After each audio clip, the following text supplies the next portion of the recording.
Hey, welcome, friends, to another episode of Sketchy Ideas, the live point counterpoint video podcast where we illustrate and debate concepts surrounding leadership, business, and personal development in a whole different way that may make you think twice before you implement that brand new idea you just saw on the interwebs.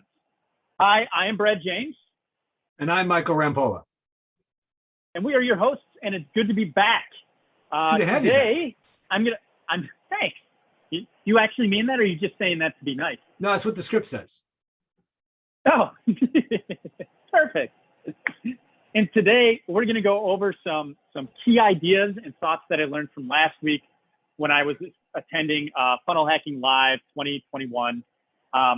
Hint, these things, in order to grow your business, it's not strategy or your offer. But before we dive into that, a word from the organizations powering this show.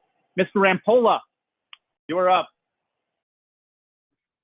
The unknown is preventing growing and scaling businesses from reaching their full potential. When a business owner is losing track of the edges of their company and maintaining that alignment, that's holding them back from realizing what they should be achieving when it comes to growth and scale. That's why Spirity provides the one application-based system, Spear OS, that enables businesses of every size and scale to grow and reach their full potential by achieving that data insight, recognizing the patterns, figuring out what's working and doing more of it, figuring out what's not working and making intentional adjustments. If the unknown is holding you back, reach out to us at spirity.com to learn what Spear OS can do for your growth. Back to Brad. Thank you. And with that, as you're growing and scaling, often we think you have to be in charge of everything. You don't have to be, right? Here's the deal.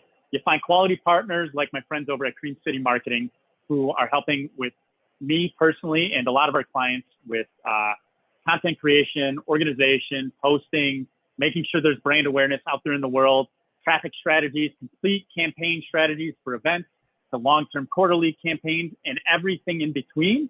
But right now we're going into the holidays, and I want to let you know Q3 is literally less than a week away. In fact, if you don't have a Christmas strategy set up for your small business right now, hey, you're already behind.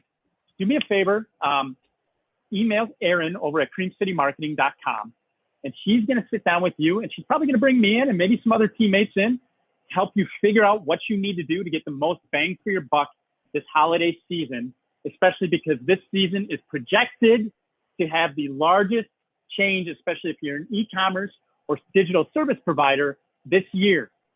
So if you're not on board, you're missing out and you're leaving cash on the table. So again, reach out to Erin at creamcitymarketing.com. Go follow us, go ping us in messaging, whatever it takes, because you at least want to have a game plan for your business this season. All right. With that, let's dive in. Michael, how did last week go? I want to hear your honest opinion about how last week went, because I think it matters going into what we're going to talk about today. I know that it matters going into what we're going to talk about today. So last week was great. We did an encore presentation, Sketchy Soiree Encore. We had such great response from our keynote from Natalie Brettel that we said, let's bring it back. So I just set it up and let it run because there's no way I could have done a recap of that nearly as well as just re-showing her amazing keynote. So we put that keynote on, and it was great. I mean, it was so much valuable insight from her around the simple process you can take to grow individually. And if you're running a business, you, the person, needs to grow with the business growth. Otherwise, you might be the thing holding the business back. So it was just great to hear that process of observation and application broken down for us, so that reflection is really the key to growth. So that was last week's encore presentation. Talking to you before today, sounded like there's some echoes of that at this big, massive national. Not that the soiree was not a massive, impactful national conference, but I think you had a few more attendees at where you were. Is that right? Yes. So there was it was a hybrid event of digital people and people in person. We were down in Orlando for the ClickFunnels Funnel Hacking Live 2021. And for those of you who don't know, ClickFunnels is a marketing tool where they help you build funnels, all that stuff. If you've got questions about it, I'm more than happy to answer them for you. Just email me at brad@bradleyjames.co. More than happy to answer any questions for you, help you get started in that. But the biggest thing is when you go to a marketing conference, what is the biggest thing you expect to hear the most about? That would be marketing. What about marketing, though, specifically? Marketing, advertising, where I should be spending my money, strategy, tactics, how to be a better marketer. Yeah, and we did get a lot of that. But the thing about this event was that was definitely not the focus, all right? What I think my biggest takeaway out of that event was that even though that's important, that is probably the number 3 most important thing if you're an entrepreneur or business owner or a C-level leader or any of that stuff. And that being said, I think we talk a lot about strategies and tactics here, and we talk about maybe how to hold people accountable to that stuff because, yes, it is extremely important. But there were 2 things that came about that matter above and beyond that overall that were more important. And so without going into strategy, I don't want to go into strategy because we talk about it a lot. I'm going to be writing an overview for everybody so you can see all the things that were covered at that event. Nice. So that if you're interested, we'll probably break it down and you'll find that on the blog. But the second most important thing was story of your why. So if you understand strategy is number 3, story is number 2, story being for most people, in order to have a breakthrough in business, they begin to struggle with, okay, what is my why I'm doing this? And that story really comes down to, it's based on the stories you keep, right? So we all come from a different background. We all come from different upbringing, different groups of people we hang around with, the people we spend time with, etc. And that's really what forms our why, which for most people believe is the motivation as to how and why you're executing the strategy that you are in order to achieve whatever success you need to have. But we all continuously get stuck in this like plateau series, right? Most people I talk to get stuck there. I've even been there. Michael, you've shared with me stories when you've been there. Oh yeah, I know them well. Yeah, exactly. So if we understand that your story is the why, some of us need to understand that that story is also the limiting beliefs that cause us to continuously hit that plateau. All right. And this is a note that I wrote down is for some of us, the toughest part is to divorce the story of your limited life and marry the story that unlocks your unlimited life. Hold on a minute. So I'm sorry. I wasn't expecting relationship. While counseling. you're doing that, I'm gonna grab a bottle of water so I can keep talking. Okay, wait. While you're doing that, okay, so I'm sorry. I'm here. I thought this is a marketing conference. Yes. And I'm being told to now I need to engage a lawyer, like in story. No, not divorce? A lawyer, not a lawyer. Divorce. I need to. Divorce. I'm sorry, I wouldn't go through that on my own. I don't know about you, but like that's a pretty big undertaking. So if I'm going to be divorcing an entire part of my life, this limiting story belief thing set. I don't think I'm not going to go that alone. Yeah. And I know that when it comes to marriage, you need an officiant. So either way, we're engaging a professional here. Yes, one way or another. Right. So think about it this way. I think so many of us forget that we talked about the rule of 5, right? And that rule of 5 being you become the average of the 5 people you spend the most time with. Yep. A lot of people, and I wrote down a whole bunch of notes of like things that I do afterwards is like a mini workshop for me about places I spend time that actually add constraints and limiting beliefs rather than the beliefs that actually open up the box to make it unlimited beliefs. So, and some of the things that I highlighted just before this were things like a lot of people who watch the news. You understand that the news for a lot of people becomes one of the 5 people you spend the most time with. And what does the news spin? And I only want to talk about this one. Yeah, fear. A lot of fear. Fear. Yeah. A lot of fear. It sells, right? Of course, because well, and here's the thing: even the weather sells on fear. of course it does. It all does. Come on. Yeah. So, and I bring that up just because I think that's something everybody can relate to. But I think the bigger picture is that if you recall the episode where we talked about planning out your day and scheduling out your day, in one of those episodes, and maybe Elizabeth can help us track down that episode where we actually walked through my day.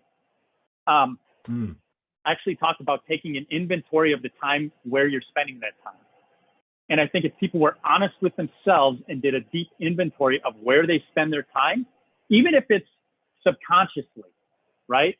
Like if you're actively doing something else but listening to news or podcasts or radio or whatever it happens to be, or you've got the news on in the background, those are all subconscious media intakes, right? They're things that are hitting your brain and you're ingesting whether you believe it or not, or paying attention to it or not. So I would recommend everybody do a deep invoice of how they're spending their time. And if they're quote unquote multitasking, which doesn't really exist, but subconsciously your brain is taking in the noise, understand what that looks like and what's being told to you, because that helps to shape the stories and the beliefs that you're creating for yourself. Okay, so fear, history, and so time investment. So how I'm spending my time, which I'm guessing more often than not is actually like based on routine. I'm gonna say routines, because a lot of these things go on autopilot, right? Yes. By the way, did you know that when you hit the age of 35, 95% of your beliefs and your muscle memory are set in stone? And so in order to change, it takes that much more work. Age 35. So I have to go back in time, is what you're telling me. You're telling me I need to find a time machine. I'm not saying you have to go back in time. I'm just saying that's where your brain is.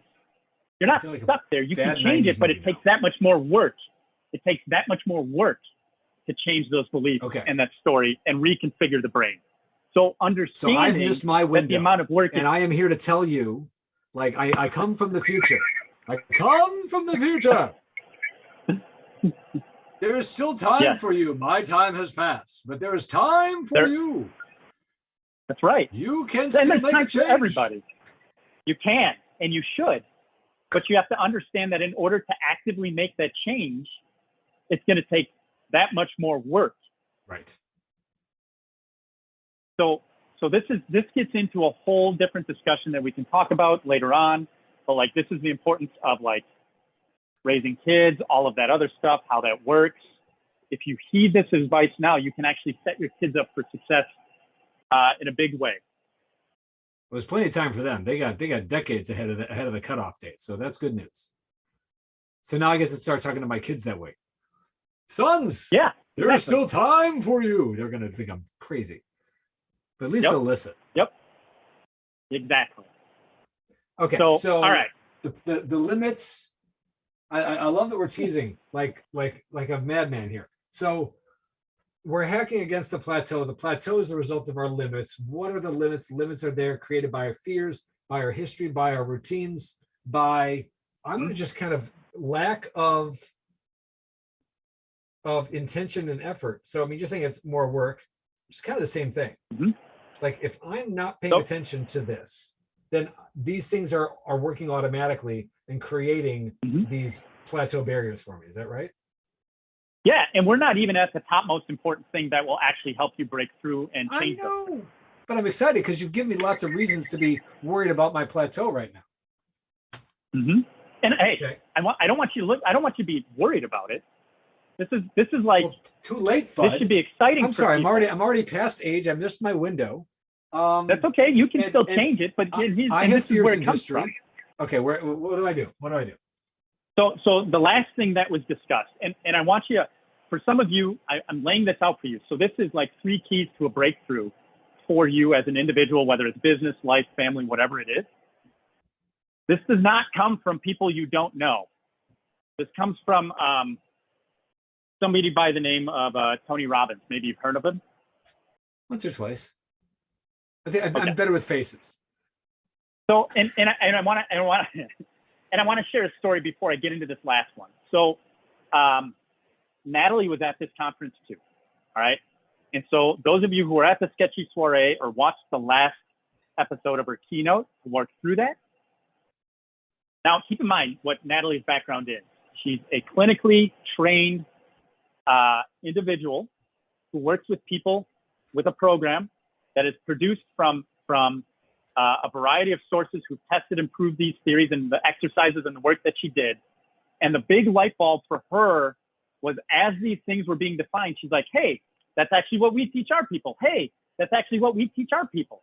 So the point I'm trying to make with this is that you don't always have access to people like Tony Robbins, but you have access to people like Natalie who are using the exact same principles to train and help people who have, guess what, clinically ill diagnoses or clinical diagnoses to then help them be better and move past it in all of these things. And when she's getting excited about this stuff going, hey, guess what? They've already proven this stuff and this works and I'm doing it.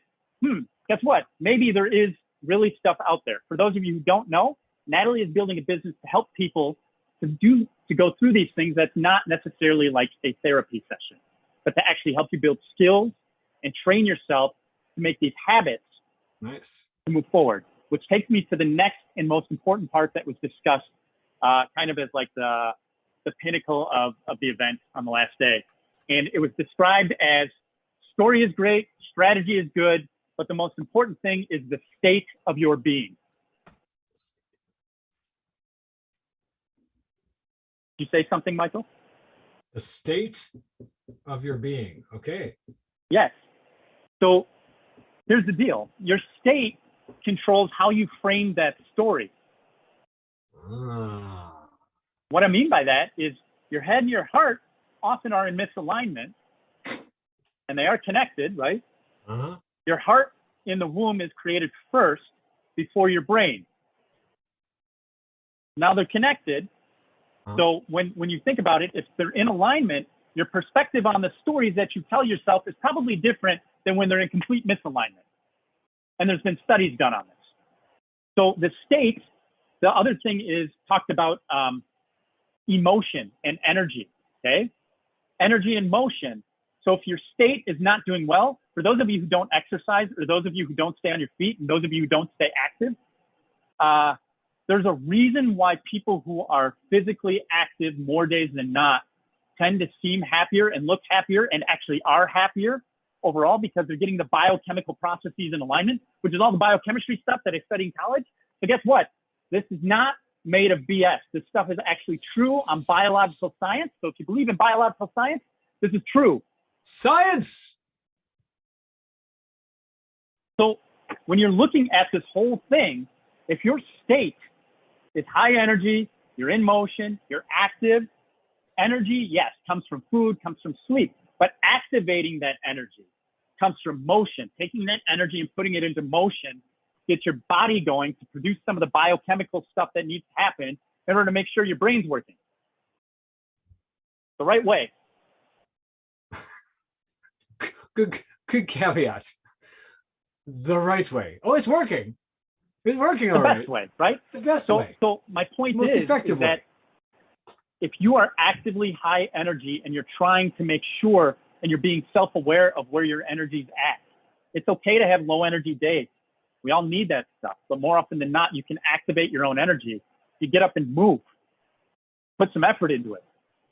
Think about it. If you go from a rest state and you were to jump out of bed, literally from sleep, jump out of bed and do 20 jumping jacks, you probably are filled with energy right there and then, right? One, your heart's going. Two, you've just created endorphins that recharges your brain and gives you some energy a little faster. And three, guess what? Now your body's active and aware. So now you're probably looking at things differently. You just do it rather than thinking about it and spending all that energy on thinking about doing. Just do it. And you're actively putting that energy in motion, which then helps you to reframe the story from being, hey, I don't want to wake up at 5 in the morning to I'm glad I woke up at 5 in the morning and I got moving and I already accomplished 20 jumping jacks. We'll see if that happens, but I appreciate the optimism. Looking at you, Michael. I know. I heard you.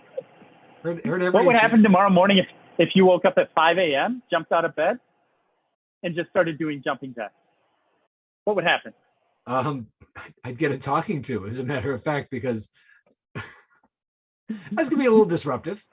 You know, normally I try to kind of sneak out of bed in the morning because I'm the first one up. But sure, let's start jumping jacks. Let's see how that goes. No, I get you're right, because by sneaking out of bed and slowly starting my day, I am setting a pace, right? Yes. Yes. One way or another, I'm setting a pace, which goes back to what you talked about here, right? The state of my being is also setting a pace for my story and my strategy, right? Mm-hmm. If I'm starting slow and I never get anywhere past that, there's my limiting plateau right there, right? Yes. If I start my day here, like I can only I've already at least achieved that. Yeah. As opposed to saying, I gotta show up, I get there. There you go. Always go up. I mean, there's a reason, and I guess this hit with me for a couple of reasons. Yeah. You've heard me talk about this a lot, and I talk to a lot of my clients this way. I go, look, we only have 24 hours, and it's how you use it, right, in a day. And I know for all of us, it tends to be a struggle because we just get bogged down by the stuff. And so my approach, the thing I'm trying to work on going forward, is how do I add more energy into the beginning of my day, and how do I maintain that energy throughout the day? Because if you have high energy or higher energy, you actually will get more done. You'll feel better at the end of the day, and you'll feel more likely to do it the next day. It's about the momentum then. So for me, I know I ride on momentum. When momentum is good, I'm pushing further and faster and harder. And when I let momentum go by the wayside, which guess what? Momentum is one of the biggest things that makes or breaks a business. We've all seen it. It's true. Absolutely true. We've all seen it. When there's momentum, you're going.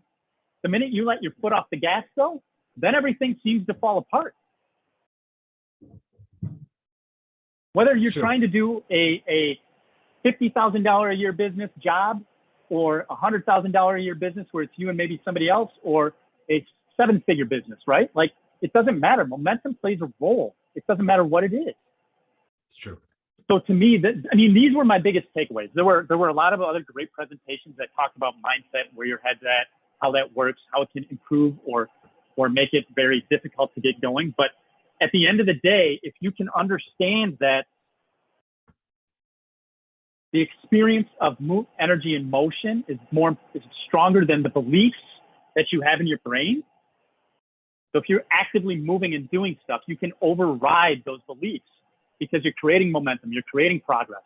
They've done tests on stuff where for a lot of people, progress is what makes them feel fulfilled.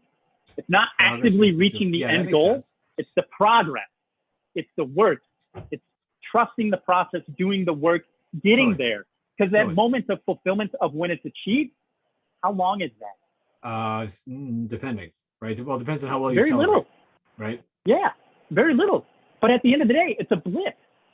So if you say, I've reached the plateau, I'm good, now the rest of your life isn't fulfilled. Great. You have to set another bar and start working towards it. All right. So with that in mind, it's okay. So I got the gears going. Hey, friends, what you just saw, and this better become a gift, Elizabeth. This better become one of our gifts on Giphy, is I saw Michael, literally, the gears are like grinding in his brain, trying to go, I get it. So here's the grind. Here's the grinding. So yeah. First of all, grind one is like greasing the wheels, so to speak, because as you said, this is not the first time we've heard it. Right? Number one. Number two, it's backed by science, which I'm always a fan of. You threw some data and studies in there, which is another point in my book. It makes so it's this part of the concept is counterintuitive, which is actually a point in my book. When if let's say I give these two on cards and I say rank them, right? What's number one? And I'm pretty certain, and I've actually been doing a lot of strategy sessions and deep dive and problem solving sessions with clients lately, and thinking about the way they've been thinking about their businesses, they wouldn't put state of your being at the top. I know. I know they Neither weren't. would have I. Neither would have I. Yeah. Like, I wouldn't have done it either. I want you to understand, like, I was very skeptical as we were going through this. I was like, that, and then the validation came in when Natalie was like, hey, actually, this is why. This is why when some of the people I work with, when they're hitting a hurdle, the first thing we have them do is use those core muscles. So they'll do like wall squats and things, and it gets the brain going. And then the story changes of what she's working with them on. And then they're actively engaged in executing on the strategy that they put together. It's weird. She validated it. And I was like, okay, all right. And then I was like, all right. So she too was skeptical. She too was skeptical there at this event. And then she's like, that's just called this. Right. Okay. All right. I'm going to. So don't take my word for it. Don't take my word for it. Take the clinical expert. When in doubt, take the trained scientist. No, I'm with you. Folks, when in doubt, just don't take our word for it. Like, that's just an across the board caveat. Trust the brain expert, not this guy. I mean, I'm just the biology guy. Trust the brain expert. Which is, by the way, not me. The only thing I'm certified to do is teach high school English. So do not take my word for it. We got a spit take. I hope we got that. That was fantastic. So trust the scientist when in doubt. Here's what I like about this. Okay, so I like that it's counterintuitive. Number one, I like that it's backed by science. I like that we got data. And I like that once I push all of that aside, we've got this makes intuitive sense, right? The motion, energy, because that's physics too, right? And there was this close to physics, not this close, it was more like this close to physics teacher, but that was what I started as. So I love classical physics, right? F equals ma. Force is mass times acceleration. Equals mc squared. Energy is mass times speed. Like I said, that's their energy and motion and force are all different versions of the same thing. So if you're talking about breakthrough in business and you're telling me we get a breakthrough by getting energy in motion, I'm going, yeah, that's how I break through stuff. Yeah. Like, not that I do a lot of breaking through stuff, but let's imagine that I needed to like knock something down or break my way through something.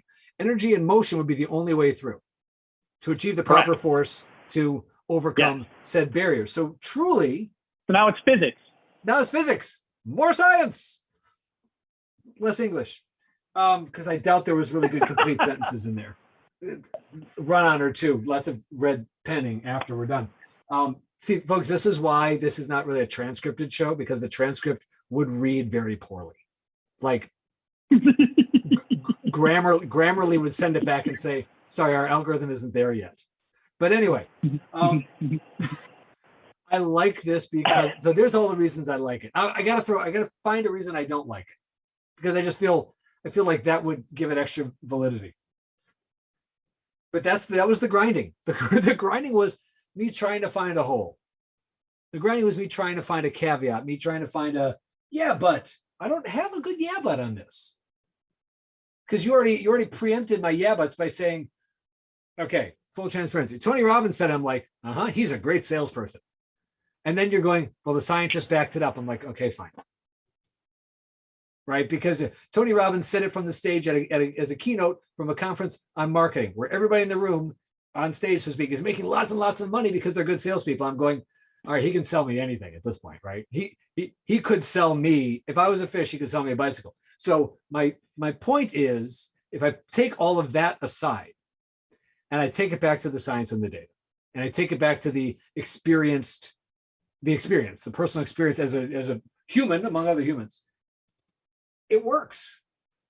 It holds water. It addresses real barriers to real performance. It absolutely points to the struggles that we as humans all face, which tells me that we all need to do more jumping jacks. Like I don't necessarily love the current I did so much jumping in 5.5 hours. So much, really? Like jumping up and down, wow. I mean, and there's a reason for it. Like, he structured the it so he kept people engaged and their mind working from an energy standpoint. because it's a conference. That's true. And so like the way, like when you see the structure of the event, it also gave me a whole different idea because I was able to retain so much more by the breakthrough of how like the energy breaks. He'd read the audience. He'd be like, all right, energy's low, everybody up. Like think like first grade, second grade teacher aspect. Which I still do. Like, hey, I can tell you're getting tired. Let's get up. Let's move around. Let's run around the room. Now everybody sit back down and now the kids are engaged. Same idea. Still works. Still a kid. You're a teacher, right? You're a teacher, right? Yeah. They train you about that stuff, right? I've done it virtually. Yeah. I've absolutely done it. All right, everybody. Yeah. Stand up. Yeah. Back up from your desk. Now reach down, touch your toes. By the way, that's in order. You can't do it the other way around. Because if everybody's made that mistake once. All right. I know we probably need to hit a wrap here. Brad, the what now therefore? Do we need to pick this up again, or where do we go from here? So here's what I want to say this. I want to say, I think over the next few weeks, we're going to begin to dive into some things because it is quarter 3. Moving forward, I want to make sure everybody understands that where your head's at matters. It doesn't matter what stage of business you're at. Okay. There's a lot of stuff that I retained. I got out of that event. It was probably the best money I've ever spent on a conference period. Wow. Because of the workshopping stuff that happened. And I think that going into the end of this year, if you're a small business owner, there's a lot more opportunity than you probably give credit for because of those limiting stories that are running through your brain. And so what I want to do is I want to make sure everybody doubles down on this. If you didn't make the first Sketchy soiree, you better get ready for the second one that's going to come up in November. Okay. And between now and then, stay tuned every week. We're going to be throwing out some things. I'm going to be running some other workshops outside of this. And I want to make sure you all get the fact that we're here to help. We're actively going out and learning this stuff too. We're not just two guys up here reading books. No, we're actively going and talking to experts, learning from them and trying to find different things. And so if you have questions about this, if you liked it, if you didn't like it, share this. If you're listening to podcasts, we're on Spotify, Apple, all that stuff. Take a screenshot, tag us in it, Sketchy Ideas. If you have questions, email us at info@sketchyideashow.com, and Elizabeth probably will be the one to get back to you. And again, thanks for watching. And just remember, before next week, if you come across one of those sketchy ideas and you're like, no, don't need to do it, remember, it doesn't mean it's not worth exploring. We'll see you next week.